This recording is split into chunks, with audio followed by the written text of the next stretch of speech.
지난 주일에는 다윗이 인구조사를 한 결과적으로 하나님이 노하셔서 화를 당했다 하는 내용을 말씀드렸습니다. 왜 하나님께서 다윗의 인구조사를 기뻐하시지 않으셨을까? 한 몇 가지를 말씀드렸죠. 한 가지는 다윗이 자만하고 교만했기 때문이다. 그래서 나라의 국민들의 인구가 얼마나 되고 또 전쟁에 나가 싸울 만한 힘이 있는 군사들이 이렇게 많다. 그런 그 국력을 자랑하고 싶어 했던 다윗의 교만된 마음을 하나님이 기뻐하지 않으셨다 하는 것이었고, 또 한 가지는 다윗이 그동안 하나님을 신뢰했잖아요. 그런데 그 마음을 이제 자꾸 접고 대신에 군사를 의지하거나 국력을 의지하는 그런 아주 불신앙이 점점 커졌기 때문에 하나님이 기뻐하지 않으셨다 하는 말씀 드렸고요. 그리고 이제 또 한 가지는 군사들을 많이 이제 동원을 시켜서 좀 더 넓은 땅을 확보하고 차지하고, 그래서 그의 욕심을 채우려 했던 이 다윗의 끊임없는 욕망을 하나님이 기뻐하지 않았기 때문에 이와 같이 하나님이 노하셨다 하는 말씀을 드렸습니다. 다윗이 이것을 알고 마음을 이제 바꾸잖아요. 회개하고 잘못했다고 용서를 빕니다. 하나님께서는 용서를 하시지만 그러나 상당한 고통, 마음의 고통, 또 국가적인 재앙을 당하게 하셨습니다. 다윗으로 하여금 세 가지를 이제 제시하면서 하나를 선택해라 라고 하셨는데, 한 가지는 7년 동안 기근을 받을 것인가, 아니면 3개월 동안 다윗의 원수들에게 쫓김을 당할 것인가, 그렇지 않으면 사흘 동안 전염병에 시달릴 것인가, 이 셋 중에 하나를 선택을 하라고 하셨죠. 이 세 가지는 어느 한 가지도 쉬운 것이 아니었습니다. 그런데 다윗은 고심을 하다가 이제 어떤 기준을 정했어요. 그가 한 말을 이렇게 말했죠. 우리가 여호와 손에 빠지고 내가 사람의 손에 빠지지 아니하기를 원하노라. 이왕 당할 거 하나님께 당하지 사람들에게 당하고 싶지 않다, 그런 뜻이죠. 사실 7년이란 긴 세월 동안 만일에 기근이 닥쳐온다고 하면 얼마나 백성들이 다윗을 원망하겠습니까? 다윗을 향해서 비난하고 손가락질 하지 않았겠습니까? 그래서 다윗은 그것이 아주 부담스러웠어요. 또 석 달 동안 원수들에게 쫓겨서 도망을 다니는 것도 싫었습니다. 그 90일 동안 온갖 아픈 일들이 다윗을 계속 압박하지 않겠습니까? 그 3개월 동안 다윗을 배반하다도 생길 것이고, 또 사람들이 다윗을 계속 추격을 할 때 오는 그 정신적 육체적인 고통을 생각하면 어디 그것도 자신이 없었어요. 그래서 다윗은 마지막으로 택한 것이 차라리 3일 동안 번역, 전염병을 받겠다, 이렇게 선택을 했죠. 사실 이 다윗의 선택도 다윗의 어떤 그 신앙의 한 면을 보여주는 것인데, 사람들에게 이런저런 말 듣는 거 참 힘들잖아요. 인간관계가 참 이 세상에 살아가는 우리들에게는 가장 어려운 일이라고도 하겠죠. 인사 문제, 인간관계, 또는 교제, 교우, 가족관계, 이웃관계, 직장 동료 간의 관계, 이런 것들은 사실 쉬워 보이지만 매우 힘든, 우리가 조금만 잘하다가 어떻게 잘못 판단을 하면 병이 지기도 하고 평생 상처를 주고받을 수가 있기 때문에 다윗이 이것을 참 염려해서 차라리 사람에게 그런 고통받는 것보다는 하나님이 주시는 직접 징벌을 받겠다, 이것을 선택을 한 것입니다. 그래서 차라리 하나님 나를 죽이실지라도 하나님께 징벌을 받겠습니다, 그런 뜻이겠죠. 욥이란 사람도 그랬어요. 욥기서 이런 말을, 나를 죽이실지라도 나는 그를 신뢰하는 말을 한 바가 있거든요. 다윗의 마음이 바로 이랬습니다. 죽더라도 사람의 손에 의해서가 아니라 차라리 하나님 손에 당하고 싶었던 심정이었습니다. 자, 그가 선택한 것은 사흘 동안 전국적으로 일어날 하나님의 무서운 진노의 재앙이었습니다. 그가 교만된 마음으로 유다와 이스라엘 땅에 거주하고 있던 사람들 중에 전쟁에 나가서 칼을 쓸 만한 사람이 도대체 얼마나 되는가를 조사했던 그 꽃 같은 땅이잖아요. 저 북쪽 단에서부터 남쪽 브엘세바까지 그 전역을 다윗이 사람을 보내서 인구조사를 했는데, 하나님은 이제는 인구조사가 아니라 단에서부터 브엘세바까지 살고 있던 사람들을 전염병으로 막 이제 치는데, 그 고통이 극에 달하게 된 겁니다. 이스라엘 땅이 넓지 않거든요. 한국에 그것도 이제 동안에 1만 명이 이쪽으로 막 떨어지는, 상상해 보십시오. 그 말은 한 집 건너 한 집, 마을마다, 동네마다, 지파마다 곡소리가 끊어지지 않는 그런 국가적인 재앙이 사흘 동안에 임했다는 것입니다. 혹독한 사흘간의 재앙이었어요. 우리 생각에는 뭐 사흘 금방 지나가겠지 이렇게 생각할지 모르지만, 여러분 지금 플로리다주 어마라고 하는 어마어마한 태풍이 지금 몰아치고 있는데, 이게 순식간이잖아요. 며칠이 아닙니다. 몇 시간이 아닙니다. 몇 분 만에, 아니면 몇 초 만에 큰 빌딩이 쓰러지는가 하면 나무가 뿌리까지 뽑히고, 이런 엄청난 타격이, 재앙이 지금 미국을 강타하고 있잖아요. 그렇다면 이 사흘 동안의 재앙은 짧아 보이지만 결코 짧은 시간들이 아니라는 것입니다.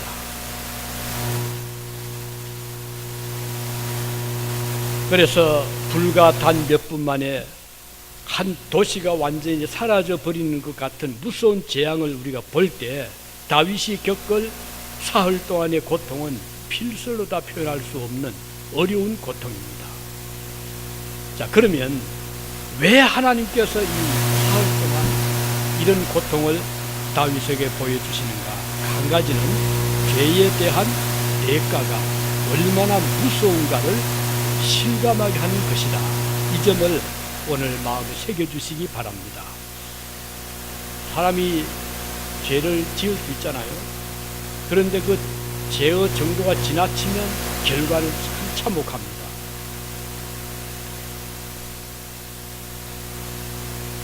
죄의 결과, 성경은 말하기를 죄의 삭선, 죄의 값은 말이죠. 죄의 값은 사망이다. 이 결과를 피할 수가 없죠. 다윗 한 사람이 죄를 지었는데 그 결과는 국가적인 재앙으로 왔거든요. 이거 참 대단히 우리가 새겨들어야 말입니다. 자, 예를 들어 봅시다. 가정 한 사람의 생각, 판단, 행동에 따라서 그 가정의 행복 또는 가정의 불행이 좌우됩니다. 건전한 사고를 가지고 건전한 방법으로 가장이 판단합니다. 온 가족들이 복을 받고 행복한 삶을 삽니다. 그런데 한 사람의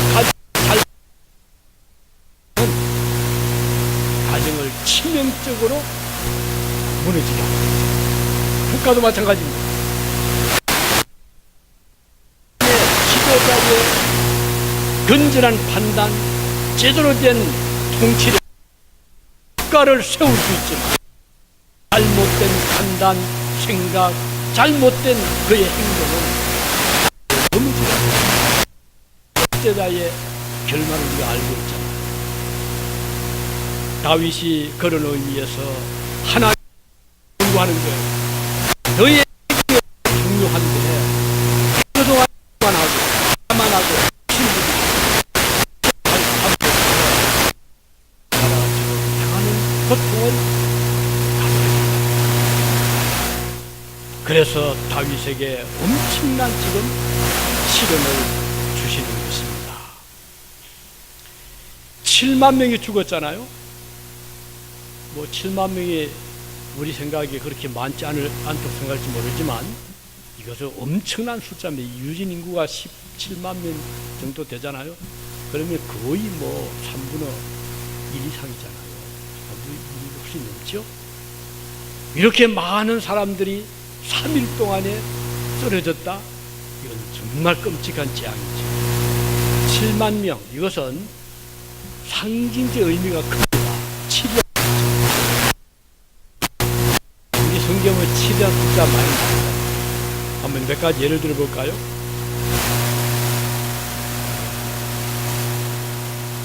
하나님이 천지를 지을 때 6일 동안 지었잖아요. 월, 하, 수, 목, 금, 토. 그리고 7일째 완성하고 안식을 하셨다. 우주 만물의 형성 기간이 7일이었습니다.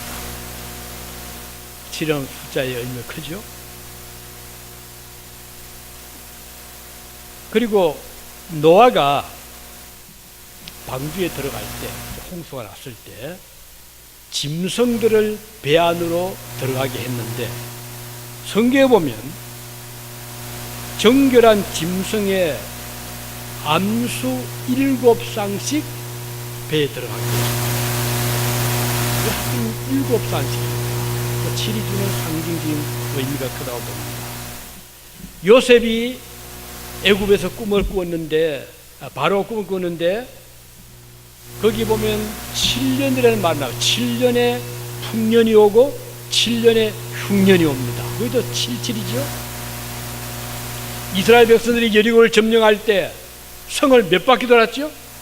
하루에 한 바퀴씩 7일 동안 마지막은 7바퀴를 돌았다고 했죠. 돌 때 7 제사장들이 7개의 양나팔을 불고 제7일째는 7바퀴를 돌았다고 777이 연결되고 있죠. 특이하지 않습니까? 나만 장군이 몸에 나병이 들었어요. 그때 엘리야 선지자가 나만에게 저 요단강에 가서 몸을 씻는데 7번을 씻어라 그랬죠. 6번까지 물에 몸을 담갔지만 아무 변화가 없어요. 7번째 물에 몸을 담갔을 때 깨끗하게 몸이 나은 그런 기록이 나오잖아요. 시편 기자는 노래하기를 이렇게 노래했습니다. 시편 119편 16절에 내가 하루 7번씩 주를 찬양하리라. 한 번이 아니고 두 번이 아니고 7번씩 찬양하겠습니다. 그 말은 동일 그런 의미가 있는 그런 표현이죠. 베드로가 예수님께 질문했죠. 선생님, 형제가 나에게 잘못을 범하면 몇 번을 용서해 줄까요? 7번까지 해줄까요? 이 베드로는 최대의 그 관용을 베풀어서 7번까지 용서해 줄까요? 이렇게 질문을 했을 때 주님 뭐라고 하셨죠? 아니야. 70번씩 7번이라도 용서를 해줘라. 그러잖아요. 거기도 7의 숫자 격 들어갑니다. 이것은 완전수입니다. 그러니까 무한하게 용서를 해주어라. 이런 뜻이죠. 오늘 본문에 보면 그리고 또 하나 더 계시록 요한계시록 보면은 거기 교회들 나오죠. 몇 개 나오죠? 에베소, 스무나, 필라델비아, 버가모, 사대 쭉 나오는데 7 교회가 나옵니다. 7 금초대가 나오죠. 이런 것들을 종합해 보면 이 7이라는 숫자는 전체를 상징하는 그런 의미가 큰데, 7사람이 죽은 것이 아니고 70명이 죽은 것이 아니고 7,000명이 아니고 7만 명이 죽었다는 것은 엄청난 충격을 주는 그런 사건입니다. 그만큼 죄의 값은 무섭다는 것입니다. 그래서 우리가 바르게 살고, 특히 외국에 사는 여러분같이 가난할 수 있어요. 괜찮습니다. 어렵게 살면 괜찮습니다. 그렇지만 죄를 짓는 것은 불행의 문을 열는 것입니다. 바르게 살아봅시다. 특히 바르게 살아봅시다. 정당하게. 그러면 아무리 보이지 않는 인종차별이 있다 하더라도 어떻게 하는 것이요? 바르게 살아봅시다. 힘이. 그런데 잘못을 범하고 악을 행하면 아무리 가진 것이 많아도, 아무리 내 자신에 대한 자부심이 커도 하루아침에 무너진다. 특히 우리 이민교회 성도들 이 점에 있어서 철저하게 바르게 살아가는 아이들에게 바르게 살아가는 법을 지키는 것, 매우 중요한 것입니다. 그것은 하나님으로부터 보호를 받는 길입니다. 하나님의 보호를 받는 그 일을 우리가 무시하고 내 마음대로 내 뜻대로 불법을 행하면서 살아보겠다, 이것은 굉장히 위험한 것이라는 거 기억하시기 바라는 것입니다. 그래서 이 사흘 동안의 재앙은 다윗에게 죄의 값이 얼마나 무서운가를 보여준다 하는 것이고, 두 번째는 하나님의 자비하심입니다.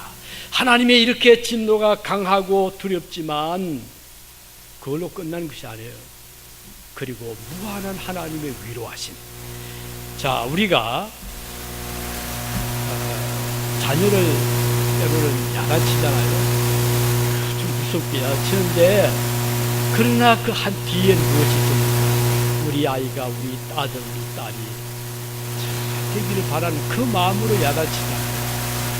아무리 뭐 엄한 엄친 부모라 하더라도 자녀들을 무섭게 양육했지만 그 목적은 바르게 자라도록 하는 목적이 있잖아요. 그러면 걔가 잠들었을 때 머리를 앞으로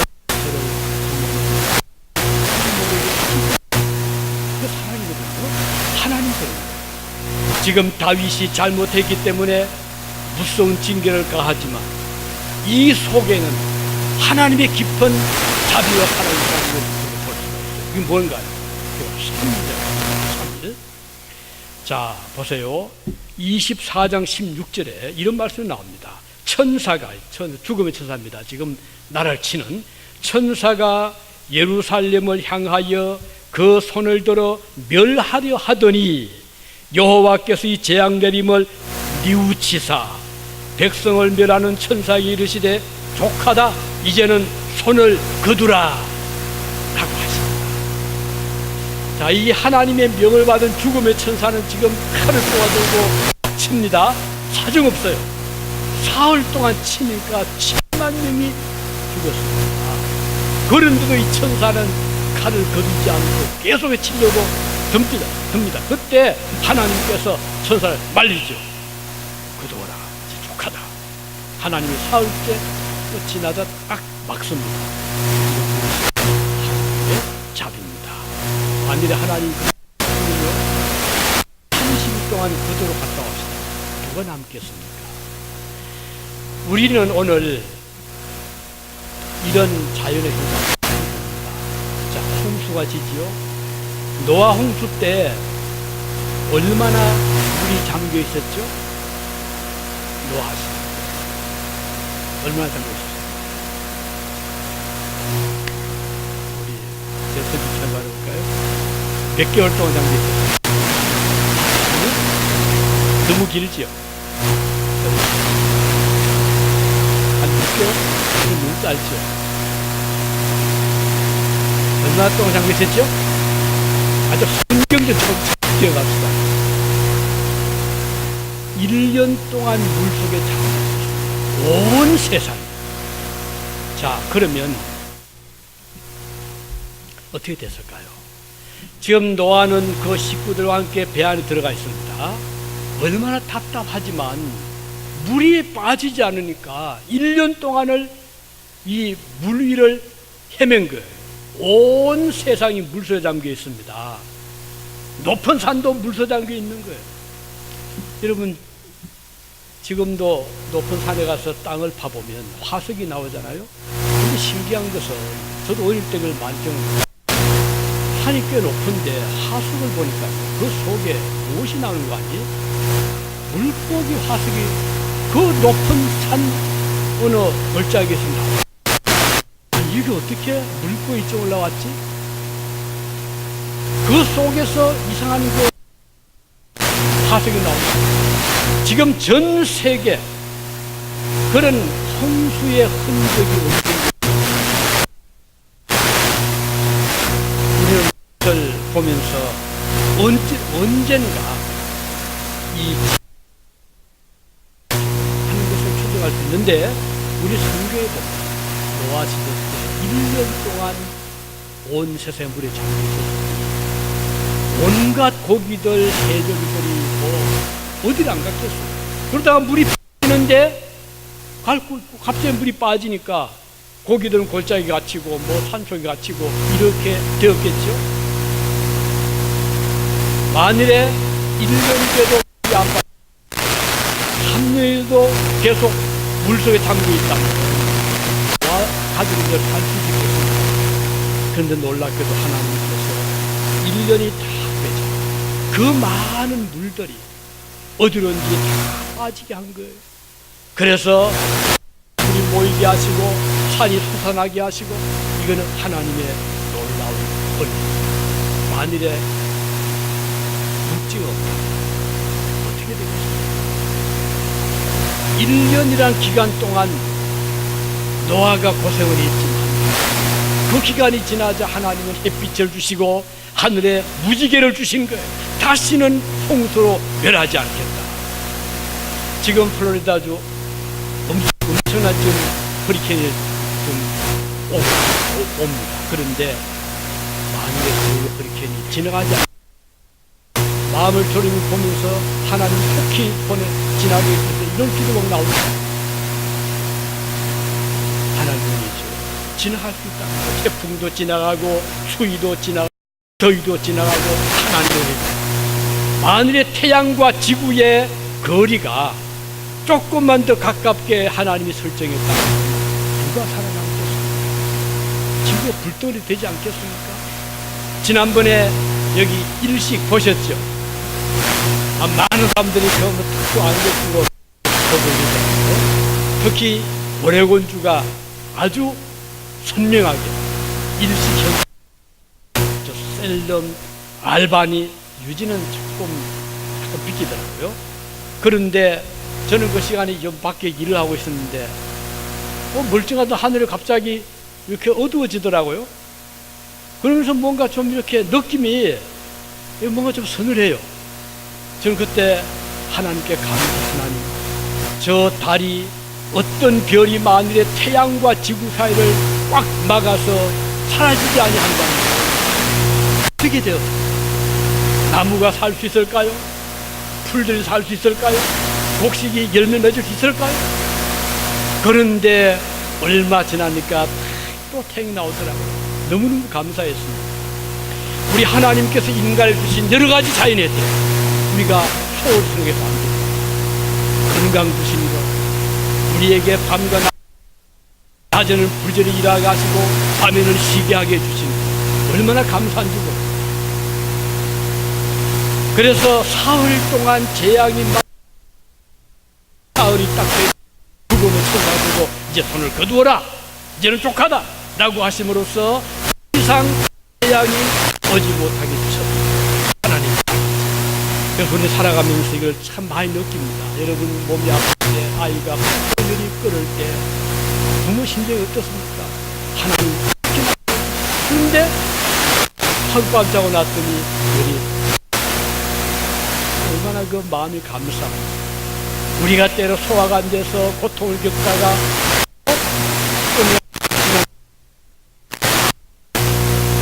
하나님께서 나를 붙잡으시고 이런 느낄 때가 참 많이 있잖아요. 우리 크리스찬들 이걸 많이 느낍니다. 그래서 시간을 주셨다는 거예요. 이 시간의 신비함. 만일의 시간이 없이 계속해서 고통만 있다면 얼마나 힘들겠어요. 근데 고통을 기쁘고 감사합니다. 그래서 이 기간은 우리들에게 큰, 다윗에게 큰 축복이에요. 비록 고통을 겪으리 지나가 하나님의 자비를 이 재앙 중에 보여주셨다는 것이죠. 마지막 한 가지는 이 다윗의 기도를 통해 볼 수 있는데 사무엘하 24장 17절입니다. 다윗이 백성을 치는 천사를 보고 곧 여호와께 아뢰어 가로되 나는 범죄하였고 악을 행하여 삽거니와 이 양무리는 백성입니다. 이 양무리는 무엇을 행하였나이까? 청컨대 주의 손으로 나와 내 아비의 집을 치소서 하니라. 다윗이 한 기도입니다. 백성들을 왜 치십니까? 잘못은 제가 했지 않습니까? 차라리 저를 치십시오. 이 백성들은 기도를 한 거거든요. 정말 성분이죠. 못된 왕 같았던 하나님, 저는 이것은 다윗은 그 하나님 입에 이 양무리가 무슨 하나님 저를 치십시오. 저희 아비를 치십시오. 이렇게 기도를 합니다. 여기에서 다윗의 이 기도를 통해서 우리는 예수 그리스도의 우리 주님께서 십자가에 못 박혀 돌아가시면서 뭐라고 하셨죠? 아버지여 저들을 용서하여 주십시오. 주님이 고통을 겪으면서도 우리 주님의 관심은 하나님의 용서하심이 백성들에게 임하기를 기도했던 거예요. 이게 바로 대속의 고난, 속죄의 죽으심을 의미하는 것입니다. 하나님께서 다윗의 기도를 들으셨어요. 그렇게 해서 재앙을 거두셨습니다.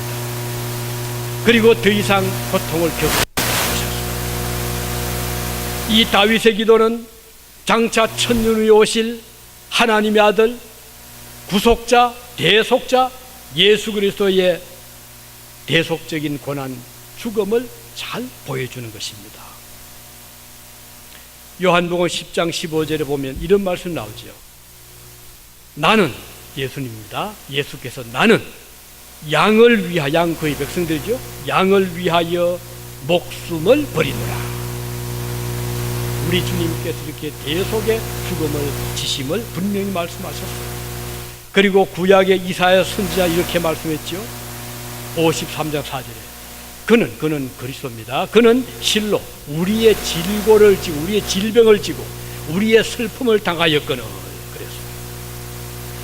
우리 주님은 내가 받을 질고 내가 받을 슬픔을 주님이 대신 져 주셨습니다. 그러므로 우리 그리스도인들은 예수님의 하나님 용서를 고통을 멸하게 됩니다. 죄의 값을 우리가 다 벗어나게 됩니다. 나는 죄를 지었어요. 언제부터? 태어나기 전부터 우리의 조상들의 유전의 죄의 피가 우리 몸에 흐르잖아요. 그리고 살아가면서 알게 모르게 엄청난 죄를 쌓으며 살아갑니다. 그 어린 아이 때는 죄가 좀 적을 수 있지만 10대, 20대, 30대, 50대, 60, 70대가 되면 평생도록 쌓은 죄가 얼마나 많겠습니까? 그런데 우리 주님께서 그 평생도록 쌓아온 죄를 주님은 그의 십자가에 보혈로 깨끗이 씻어주셨어요. 그래서 저는 종종 돌이켜보면서 참 그동안 지은 죄가 많은데 주님이 이 모든 죄를 덮어주십니다. 주님의 보혈이 내 죄를 다 씻어주시는구나. 그 생각할 때마다 그 스릴, 아주 마음이 아주 그 스릴이 저를 붙잡을 때가 있습니다. 그런데 제가 시켜집니다. 내가 지은 죄를 누가 씻어?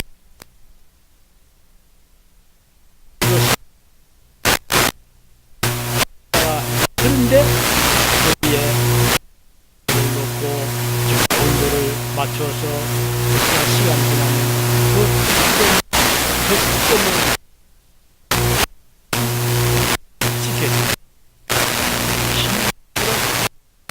마찬가지로 우리가 평생 동안 지어왔던 온갖 욕심, 온갖 거짓, 온갖 교만, 온갖 미움과 시기와 질투와 이런 악행들, 죄악들이 우리 영혼을 찌들고 찌들어 왔는데 이걸 씻어낼 그런 세제를 유일한 예수 그리스도 보혈이 영혼을 적신다. 오랜 묵은 죄의 때들을 이것이 바로 속죄의 은혜입니다. 대속의 주님의 사랑입니다. 그래서 다윗이 너무 감동했습니다. 그래서 다윗이 어떻게 했죠? 너무 감사해서 하나님께 제사를 넓은 땅을 가지고 있었던 아라우나라는 사람이 있었는데 찾아갔죠. 갔더니 아라우나가 다윗을 알아봅니다. 아니 어떻게 임금님께서 친히 이곳까지 오셨습니까? 라고 머리를 조아렸습니다. 그때 다윗이 뭐라고 했죠? 예, 제가 하나님께 제사를 드리고 싶은데 지금 당신에게 넓은 땅이 있으니 땅을 좀 삽시다 그랬어요. 그랬더니 아라우나가 아닙니다 임금님, 이걸 제가 그냥 드릴 테니 마음대로 쓰시고 제사를 드리십시오. 우리 집에 소도 있고 우리 집에 그 뗄 나무도 있으니 제물을 삼고 하나님께 제사를 드리십시오 라고 제안을 합니다. 그렇겠죠. 뭐 감히 임금님 앞에 어떻게 돈을 받고 팔겠어요? 그런데 다윗을 보세요. 다윗이 이렇게 말합니다. 내가 값을 지불하지 않고는 결코 제사를 드리지 않겠습니다. 그렇게 말합니다. 다윗은 하나님께 제사를 드릴 때 싸게 드리고 싶지 않았어요. 하나님께 드릴 때 최대한의 정성을 드리고 싶었어요. 그러기 위해서 50세겔이라는 큰 돈입니다. 돈을 주고 땅을 사고 그에게 보상을 해주고 그리고 소를 사고 나무를 사서 하나님 앞에 제사를 드리면서 나는 결코 값을 주지 않고 제사 드리지 않겠다 그 말을 했는데, 오늘 이 말씀은요 우리 그리스도인들이 하나님께 대한 태도를 잘 보여줍니다. 우리가 하나님을 대할 때 어떻게 대합니까? 우리가 사람을 대할 때도 존경을 표할 때 우리가 아무렇게나 만납니까? 옷 매무새도 보고 그래도 내가 존경하는 분인데 어려운 분인데 하면은 최대한 정성을 들여서 만나잖아요. 그런데 하물며 하나님을 만난다는 사람들이 아무런 마음의 준비도 없이 그렇게 한다는 것은 이건 거짓이죠. 사실은 이것은 바른 마음이 아니죠. 다윗은 자기가 왕이었지만 얼마든지 백성으로부터 그 정도의 기분을 받을 수 있었지만 사양을 하고 엄청난 돈을 지불하고 대가를 지불하고 땅을 사고 재물을 사서 제사를 드렸습니다. 자, 여기에서 우리는 하나님의 종 다윗의 모습을 보게 되는 것이죠. 오늘 여러분과 제가 믿는다는 크리스찬, 이 말은 대단히 중요한 것입니다. 왜 오늘 성도들이 사람들에게 비난을 받습니까? 값을 지불하지 않는 거예요. 기독교 신자라는 그 고귀한 이름에 맞는 값을 지불하기를 거부하는 거예요. 어떤 값인가요? 헌신의 값, 희생의 값, 섬김의 값, 봉사의 값. 우리 성도들은 그래서 나보다가 남을 받드는 자세가 필요합니다. 겸손합시다. 교만하지 마. 그리고 우리가 정성을 들입시다. 최선을 다합시다. 어제 우리 교우들 참 수고 많이 하셨어요. 아침부터 오후 늦도록 잠시 앉아볼 틈도 없이 열심히 일했는데 참 저 마음에 한편 미안하기도 하고 또 한편은 참 감사한 마음이 들었어요. 뭐 한 푼 돈을 버는 것도 아니고 그냥 뛰면서 열심히 일을 했잖아요. 뭐 저는 잘하지 못했지만 그 기도하면서 뒤에서 이렇게 서포트를 한 것뿐이었습니다. 그런데 마치고 집에 돌아왔는데 집에 거기서 이제 지난번에 일했던 그 서류가 왔어요. 결산표죠. 보니까 우리가 보통 만불어치를 팔면 $1,000가 교회로 들어옵니다. 학교에서 그렇게 이제 커미션을 줍니다. 우린 그것을 헌금하는 거잖아요. 그런데 지난주에 우리가 판매했던 게 한 12,000불 정도, 그 1,200불 정도에 우리가 인컴을 얻어야 되는데 그 결산세 보니까 마이너스가 1,200불인 거예요.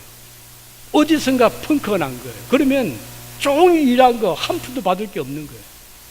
그것을 볼 순간 저 다리 힘이 다 빠지고 이거 어떻게 하지? 그래서 몇 시간 동안을 제가 참 걱정 속에 있었습니다. 이거 어떻게 하나? 이거 뭐 증거도 없죠. 우리 교인들이 이렇게 열심히 일하고 어느 한 분도 욕심 사심 없이 일을 하는데 이런 일이 일어나니 이건 또 20년 동안 이런 일 처음이거든요. 이 정도 차이는. 그래서 기도를 하고 집에 와도 힘도 안 나고 그래서 왔는데 마침 이제 우리 권사님 이제 지난번에 우리 서류 대조를 해보니까 그 중에 한 몇 가지가 딱 드러난 게 있었어요. 이게 하나의 은혜입니다. 우리가 피자를 한 60개 정도를 안 팔았는데 그게 판결돼 있더라고요. 그 하나에 9불씩 하면은 그 500불이 넘잖아요. 그 하나 딱 잡혔고 또 물려해가지고 800불 정도 잘하면 이거 회복되겠다 싶어서 내가 돌아와서 그 하지도 못하는 영을 가지고 우리 매니저 책임자에게 편지를 썼습니다. 봐라, 지금 우리가 이렇게 대조해보니까 지난주 남바 몇 번 아이템 피자에 이렇게 팔지 않았다. 이거 피자맨 웬디라는 사람이 사인을 한 게 있지 않느냐, 글쓰기 있지 않느냐 해가지고 제가 편지를 장문 편지 해가지고 어제 보내고 나니 이거 뭐가 피골이고 다 날아가는 거예요. 그런데 밤 10시에 우리 건군지 왔는데 10시에 공항에 피크업도 해야 됩니다. 그래서 이제 바로 그때까지 그 편지 쓰고 10시 공항에 나가서 갔더니 마치 왔어요. 아주 반갑게 만나고 피크업에 왔는데 오늘 주일 또 설교를 또 준비를 또 해야 되잖아요. 그래서 밤을 또 세웠습니다. 그런데 그때 이 본문이 저에게 얼마나 큰 힘을 줬는지 모릅니다. 값을 주지 않고는 여호와께 제사를 드리지 않겠다. 우리가 하나님 섬긴다고 말을 하면서 조금의 희생도 거부하고 조금의 고생도 거부한다면 과연 주님이 기뻐하시겠는가? 여러분들이 지역사회에서 국가를 위해서 일한다고 하면서 나는 그건 못합니다, 나는 그건 상관이 없어 이렇게 한다면 누가 나라를 지킵니까? 케네디 대통령이 한 말이 있죠. 국가가 여러분을 위해서 무엇을 줄 것인가 생각하지 말고 내가 국가를 위해서 무엇을 할 것인가를 생각을 해 주시오. 우리 크리스찬들이 하나님이 나를 위해서 뭘 줄 것인가 그것만 바라지 말고 기도하면 그거밖에 없잖아요. 뭘 주시오, 뭘 주시오, 건강 주시오, 재산 주시오, 또 장수 주시오, 우리 아이들 출세 주시오. 이게 기도 전부라면 이게 기복신앙이잖아요. 이건 옛날에 한국에 얼마든지 미신적인 신앙자들 그건 다 했어요. 산에 가서 빌고 고목 앞에 가서 빌고 바다에 가서 빌고. 우리 기독교는 그런 종교가 아니거든요. 값을 주지 않고는 결코 제사 지내지 않겠다. 우리가 주님을 섬긴다고 하면, 우리가 크리스찬이라고 하면 세상에 빛이 돼야 된다. 소금이 돼야 된다. 우리가 특히 한국 교회가 이 미국 땅에서 생존해가는 그 비결은요, 소금이 돼야 된다. 백인들보다 훨씬 더 높은 수준의 도덕, 그런 성, 그리고 예의, 그리고 깍듯한 범죄, 우리 지켜나가야 됩니다. 그렇게 되면 우리 교회가 인정을 받게 될 것입니다. 우리 교회가 소금의 역할, 빛의 역할을 할 수 있을 것입니다. 오늘 다윗은 내가 대가를 지불하지 결코 제사를 받겠다. 기억해서 하나님의 백성으로서의 나는 어떤 대가를 치를 것인가를 깊이 생각해 주시기 바랍니다.